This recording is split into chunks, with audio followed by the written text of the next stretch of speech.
Hello friends, हमारे special session HCS 2021 Indian polity में आज हम बात करेंगे लोक लेखा समिति की, यानी उस संसदीय समिति की जिसकी अध्यक्षता विपक्षी दल के नेता के पास होगी। इसके अलावा इससे पहले हमने आपसे बात की प्राक्कलन समिति की, सबसे बड़ी संसदीय समिति, और सभी सदस्य सिर्फ लोकसभा से चुने जाते हैं प्राक्कलन समिति में। अब हम बात करते हैं लोक लेखा समिति के बारे में। बताएंगे हम आपको किस अधिनियम से आई, किस वर्ष अस्तित्व में आई और कितने सदस्य किस सदन से यानी लोकसभा या राज्यसभा से लिए जाते हैं। साथ ही बताएंगे इसके कार्यकाल के बारे में और बताएंगे एग्जामिनर आपसे एग्जाम में कैसे क्वेश्चन पूछ सकता है। हम आपको बता दें, लोक लेखा समिति भारत शासन अधिनियम 1919 के अंतर्गत वर्ष 1921 में पहली बार अस्तित्व में आई।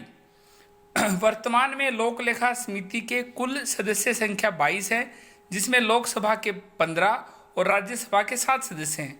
एग्जामिनर आपसे पूछ सकता है लोक लेखा समिति किस भारत शासन अधिनियम से अस्तित्व में आई। आपका आंसर होगा 1919। और किस वर्ष पहली बार अस्तित्व में आई। आपका आंसर होगा 1921। और कितने सदस्य लोकसभा से होते हैं। आपका आंसर होगा 15। कितने सदस्य राज्यसभा से होते हैं। आपका आंसर होगा 7। और कुल कितने सदस्य होते हैं। आपका आंसर होगा 22। इसके अलावा इस समिति का अध्यक्ष विपक्षी दल से चुना जाता है। यह एग्जाम पॉइंट इसमें इंपॉर्टेंट है। एग्जामिनर आपसे पूछेगा निम्नलिखित में से किस समिति का सदस्य विपक्षी दल के नेता चुना जाता है। आपका आंसर होगा लोक लेखा समिति। ये परंपरा 1967 में विकसित हुई। लोकसभा अध्यक्ष लोकसभा सदस्यों में से इसके अध्यक्ष की नियुक्ति करता है।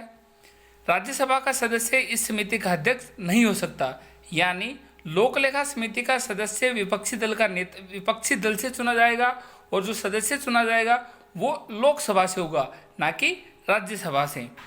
इस समिति का कार्यकाल 1 वर्ष का होता है। ये भी संसद की एक स्थायी वित्तीय समिति है। एग्जामिनर आपसे ये भी पूछ सकता है निम्नलिखित में से कौन सी समिति एक वित्तीय समिति है। आपका आंसर होगा लोक लेखा समिति एक वित्तीय समिति है। इस समिति का अध्यक्ष विपक्षी दल का होगा। इसके अलावा इस समिति का अध्यक्ष जो चुना जाएगा वो लोकसभा से चुना जाएगा। वैसे इसके कुल सदस्य 22 हैं, जिसमें 15 सदस्य लोकसभा से हैं और 7 सदस्य राज्यसभा से हैं। ये अस्तित्व में आई थी 1921 में, जो कि लागू हुई थी भारत शासन अधिनियम 1919 ब्रिटिश इंडिया के समय से। हमारे आज के सेशन में इतना ही। Thank you.